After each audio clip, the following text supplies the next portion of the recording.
इलमू अन्नमल हयातुद दुनिया लइबुन व लहवुन व ज़ीनतुन व तफाखुरुम बैनकुम।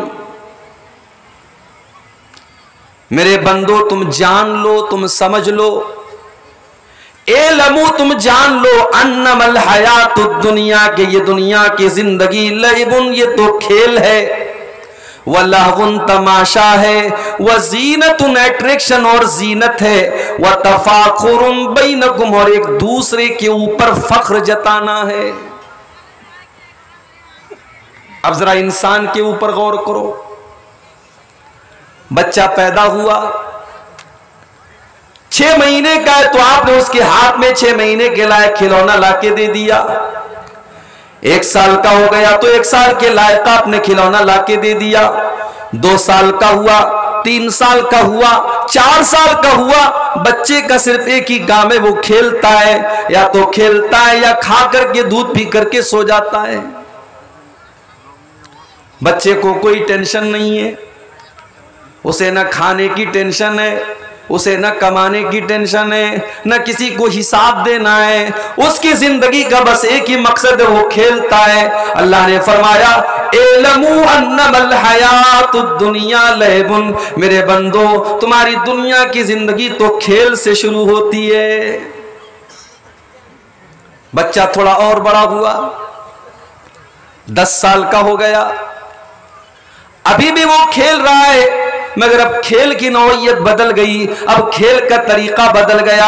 अब वो थोड़ा सियाना होने लगा, अब थोड़ा होशियार होने लगा, अब थोड़ा बड़ा होने लगा, अब खेल के साथ साथ उसको तमाशा भी चाहिए। इलमू अन्नमल हयातुद दुनिया लइबुन व लहवुन, मेरे बंदो तुम्हारी जिंदगी का ये दूसरा दौर आता है जब तुम्हें तमाशे अच्छे लगने लगते हैं, जब तुम्हें मौज मस्ती अच्छी लगने लगती है। इंसान और बड़ा हुआ, लड़का या लड़की 15 साल के 18 साल के हो गए, आईने के सामने खड़े होकर के वो देर तक अपने आप को निहारने लगा, अपने चेहरे के ऊपर क्रीम पाउडर लगाने लगा, अपने बालों में शैम्पू लगाने लगा, अपने आप को वो सजाने लगा, संवारने लगा, अपने आप को आकर्षक बनाने लगा, अपने आप को खूबसूरत बनाने लगा। इलमू अन्नमल हयातुद दुनिया लइबुन व लहवुन व ज़ीनतुन, मेरे बंदो ये तुम्हारी जिंदगी का तीसरा दौर है, जब तुम्हारा मकसद होता है कि अपने आप को कैसे सजाया जाए, कैसे संवारा जाए, कैसे खूबसूरत बनाया जाए, कैसे हम लोगों को अच्छे दिखने में लगे, हम कितने खूबसूरत दिखने में लगे। और आगे बढ़ो, 20-22 साल का हो गया, 25 साल का हो गया, शादी हो गई, अब पैसा कमाने की धुन उसके सर पर सवार हो गई। कैसे जल्दी से अमीर बन जाना है, कैसे अपने पड़ोसियों से आगे निकल जाना है, कैसे अपने रिश्तेदारों से आगे निकल जाना है, कैसे पूरे गांव में सबसे ज्यादा पैसे वाले बन जाना है। व तफाखुरुम बैनकुम, मेरे बंदो उसके बाद तो सिर्फ एक ही मकसद होता है कि एक दूसरे के ऊपर अपने आप को फख्र जताना है, एक दूसरे से आगे निकलना है, एक दूसरे से अपने आप को बड़ा दिखाना है। फिर और आगे बढ़ो, बच्चे हो गए, बच्चे भी बड़े हो गए, अब इंसान अधेड़ हो गया, 40 साल का हो गया। थोड़ा और आगे बढ़ो, 50 साल का हो गया, पोते पोतियां हो गए, नवासे नवासियां हो गए, चेहरे पर झुर्रियां आ गई, बाल सफेद हो गए, बदन के अंदर कमजोरी आ गई, झुक करके चलने लगा।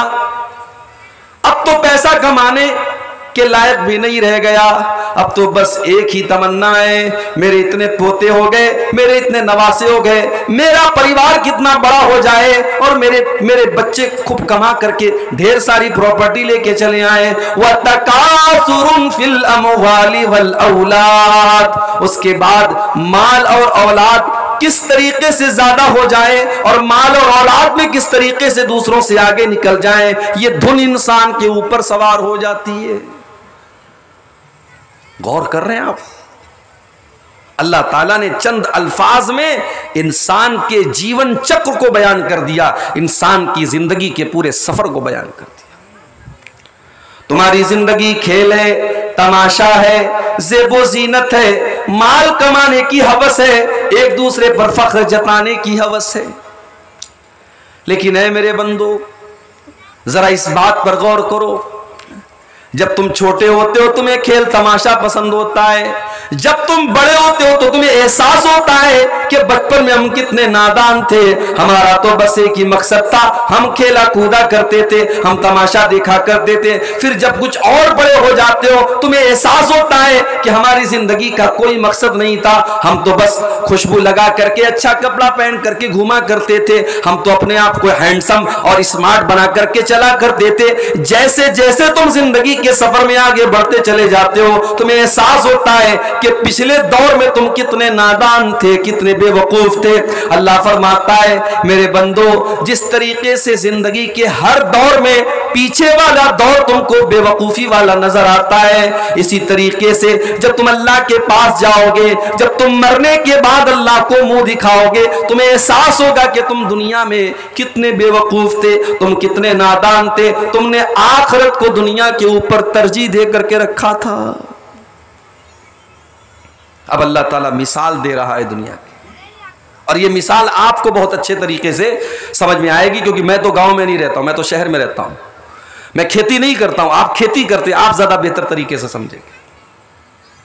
कमसली गैसिन अजबल कुफ्फार नबातुहु, दुनिया की मिसाल तो उस खेती की तरह है, जब आसमान से बारिश होती है खेती हरी भरी हो जाती है, और इतनी हरी भरी हो जाती है, आजबल कुफ्फारा नबातुहु, खेती करने वाले जो किसान होते हैं वो अपनी खेती को देख करके बड़े खुश हो जाते हैं। इस बार धान की पैदावार बहुत अच्छी होगी, इस बार सरसों की पैदावार बहुत अच्छी होगी, इस बार मकई की पैदावार बहुत अच्छी होगी।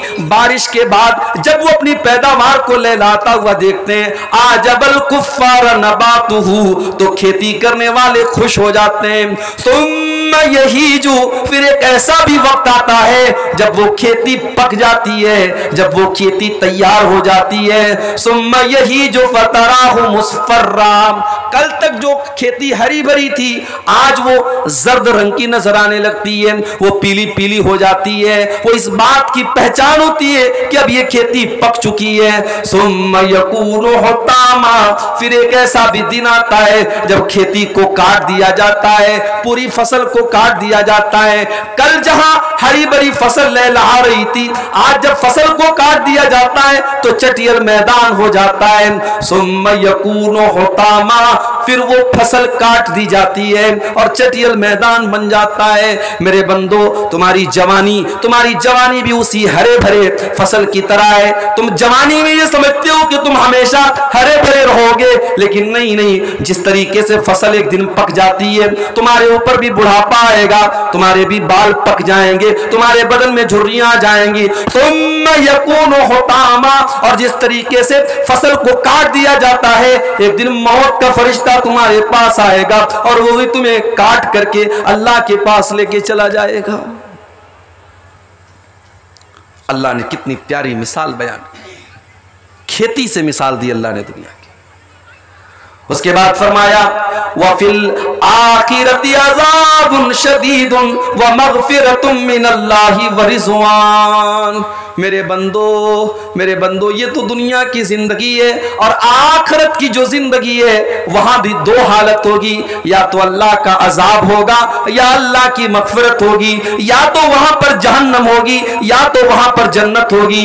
अब मेरे बंदो तुम ये फैसला कर लो, तुम अल्लाह के अजाब में जाना पसंद करोगे या तुम अल्लाह की मग़फ़िरत में जाना पसंद करोगे, तुम अल्लाह की जन्नत में जाना पसंद करोगे। जन्नत भी वहां पर होगी, जहन्नम भी वहां पर होगी। वमल दुनिया इल्ला मताउल गुरूर, और जिस दुनिया के चक्कर में पड़ करके तुम आखिरत को भूल जाते हो, मेरे बंदो ये दुनिया तो धोखे का सामान है।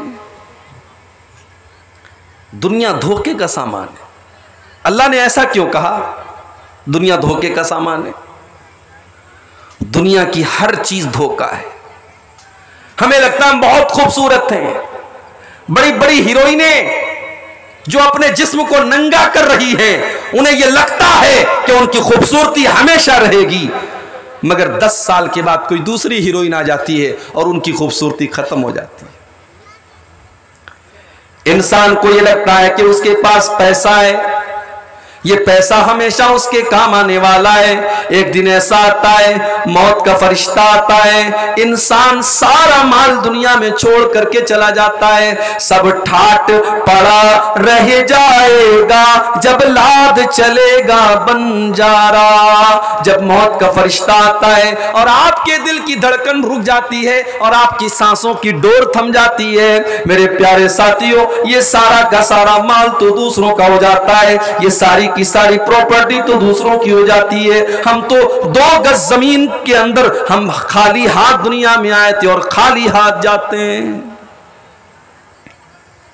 इंसान मर गया, बीवी बहुत मोहब्बत करती थी, बीवी बैठ करके रो रही है, बच्चे अपने बाप के ऊपर आंसू बहा रहे हैं, भाई अपने भाई के ऊपर रो रहा है, मगर एक बार भी बेटे ये नहीं कहते हमें अपने अब्बा से बड़ी मोहब्बत है, हम अपने अब्बा को कब्रिस्तान न जाने देंगे, हम अपने अब्बा को अपने पास शोकेस में सजा करके रखेंगे। नहीं नहीं, औलाद को बहुत मोहब्बत है अपने माँ बाप से, मगर बाप के मरने के बाद 24 घंटे से ज्यादा उसकी डेड बॉडी को कोई रखने के लिए तैयार भी नहीं है। वमल हयातुद दुनिया इल्ला मताउल गुरूर, मेरे बंदो ये दुनिया तो धोखे का सामान है, कोई डेड बॉडी रखने को तैयार नहीं। नहलाने का टाइम आया, जिंदगी में जब ये नहाने के लिए जाता था, सर्दी के मौसम में ठंडे पानी से नहीं नहाता था, पानी गर्म करके नहाता था। आज मरने के बाद उसको नहलाया जा रहा है और वो बेचारा इतना मजबूर है, इतना बेबस है, वो ये भी नहीं कह सकता ओ लोगों मुझे ठंडे पानी से क्यों नहला रहे हो, मैं तो सर्दी के मौसम में गर्म पानी से नहाया करता था, मैं तो गीजर के पानी से नहाया करता था, मैं तो गैस के चूल्हे पर पहले पानी गर्म करता था फिर नहाया करता था। आज दूसरे उसको नहला रहे हैं। कल बाथरूम में जाता था, 1-1 घंटे तक नहाता था, अपने पसंदीदा साबुन से नहाता था, अपने बालों पर अपना पसंदीदा शैम्पू लगाता था, अपने चेहरे पर अपना पसंदीदा फेस वॉश लगाया करता था। आज दूसरे उसको नहला रहे, कोई साबुन भी नहीं है, कोई शैम्पू भी नहीं है, आज वो ये कहने के लायक भी नहीं है ओ लोगों मैं तो डब साबुन से नहाया करता था, तुम तो मुझे बगैर साबुन के नहला रहे हो। इतना बेबस है, इतना कमजोर है, आज दूसरे लोग उसको नहला रहे हैं, दूसरे उसकी गंदगी निकाल रहे हैं, दूसरे उसके बदन का कपड़ा उतार रहे हैं। वमल हयातुद दुनिया इल्ला मताउल गुरूर, मेरे बंदो इस दुनिया पर इतना नाज क्यों करते हो, ये दुनिया तो बेवफा है, ये दुनिया तो धोखेबाज है, ये दुनिया तुम्हारे साथ धोखा करेगी। नहला दिया गया, कफनाने का टाइम आया।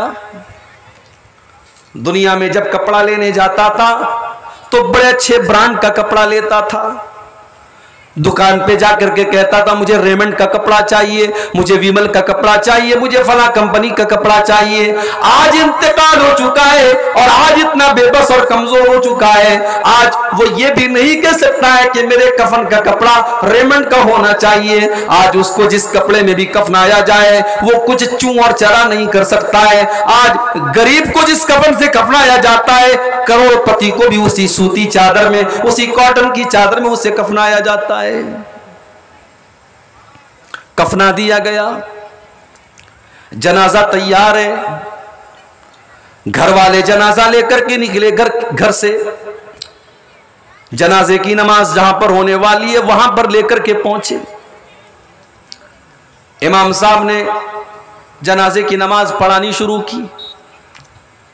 कल तक जिसे अपनी दौलत और ताकत पे नाज था, आज वो मरा पड़ा है और उसके सामने खड़े होकर के जनाजे की नमाज पढ़ी जा रही है और इमाम अपनी जनाजे की नमाज में कहता है अल्लाहुम्मा ग़फ़िर लहू वरहमहु वआफ़िही वअफ़ु अन्हु वअक्रिम नुज़ुलहु ववस्सि मुदख़लहु।